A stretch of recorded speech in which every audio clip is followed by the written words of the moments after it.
Hey guys, I got a question sent in, and it's this gentleman is experiencing self-consciousness,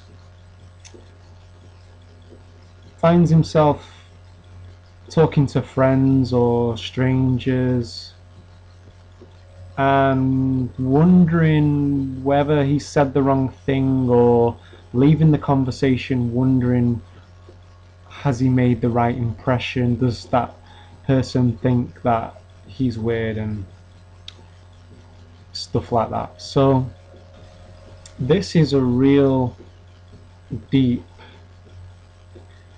this is a real deep topic, and it involves many facets to this.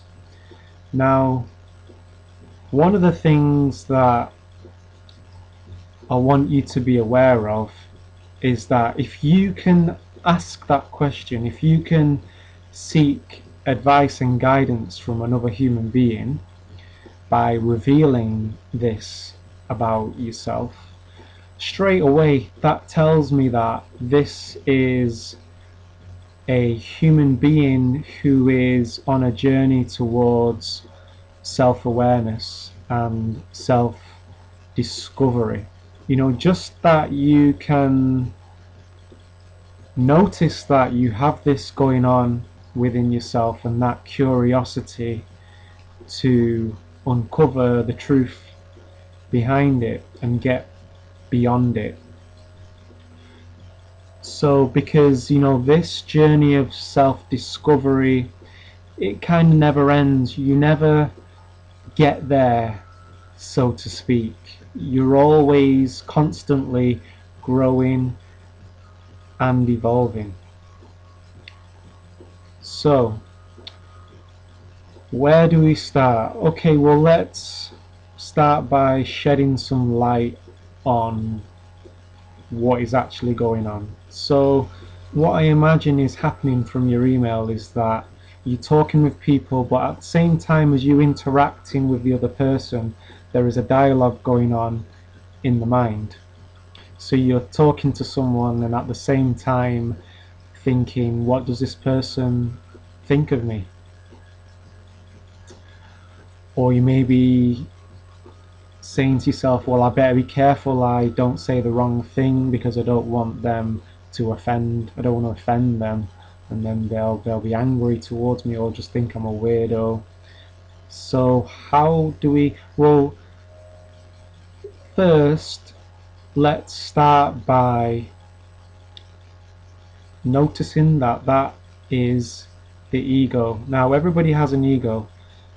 The word ego has been associated with arrogance and competition, and the ego can be like that. It can be very survivalistic, very competitive, and the other side of that is it can be, some people have an ego that beats themselves up, so they beat themselves up a lot by not feeling that they're adequate enough. They may say, you may say to yourself, oh, I need to get better at this before I can be accepted. So everybody has an ego, everybody has an internal dialogue. No two egos are the same because everybody has their own unique personality. So you can get to a point where you're talking with someone, and because you've cultivated presence, you can have that internal dialogue going on in your mind, but still remain present with the person and still remain in the moment. Now that takes practice, takes a continuous desire and intent to be present. So once you've cultivated presence, you can remain present with the person even though you have a thought going on in your head. You just notice the thought, you notice it's there, and see, this is the river of thought, and you notice it just go by and it's gone, and you've remained here in the present moment. Rather than you talking with someone, a thought goes in that worries you, and then you've lost the person and you've gone with the thought. And then once you do that, once you attach to the thought and say, it's as if you're saying, oh, this is me. Once you do that, other thoughts start coming in from all over, and you've got a glazed look on your eyes. And people will pick up on that. People know when you're not being present with them. And you can also have situations where some people are actually quite happy to play out this drama. So two people may be having a conversation. Now both people subconsciously know that each person is wearing a mask and is just kind of like playing out a personality, and not, they both subconsciously know that they're not being real with each other. It's like, say one person says, oh, how is it going? This person might be really depressed, or they say, oh yeah, great, da da da. And depending on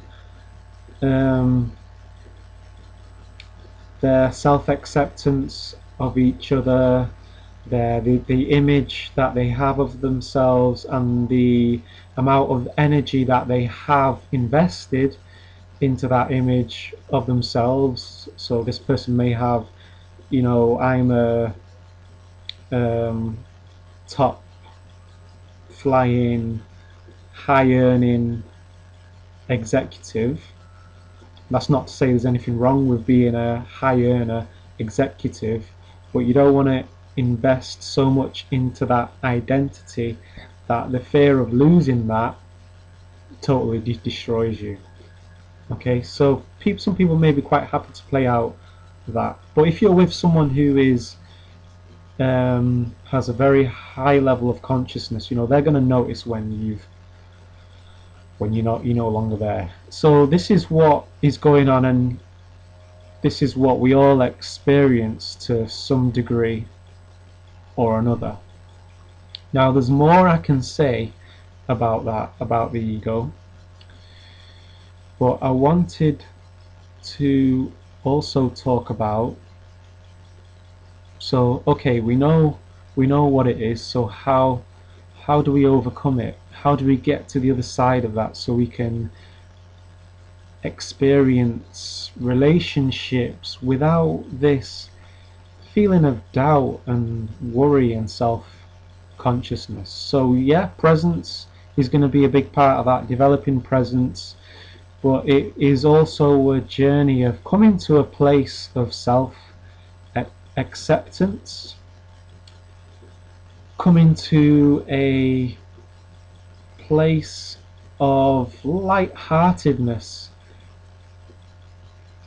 allowing yourself to mess up and allowing other people to have their own opinion of you, and knowing your purpose, knowing what you stand for, knowing what your values in life are. Accepting yourself should be more important to you, has to become more important to you than other people's opinion of you. fasterEFT will help you to get to the place where you can let go of those feelings of doubt. Now, I've gone over the tapping technique on other videos. I have a private video which is for clients who are having coaching with me. Now, you can contact me if you need that access to that video. I'll send you the link out. So basically, you tap in to release and let go of the feelings of doubt. This is EFT combined with NLP. and that will help you to get to that place of self-acceptance. I'll leave a link down here for another video where I'll go over the technique briefly. So in part 2 I'm going to be talking about how to bring presence into your relationships.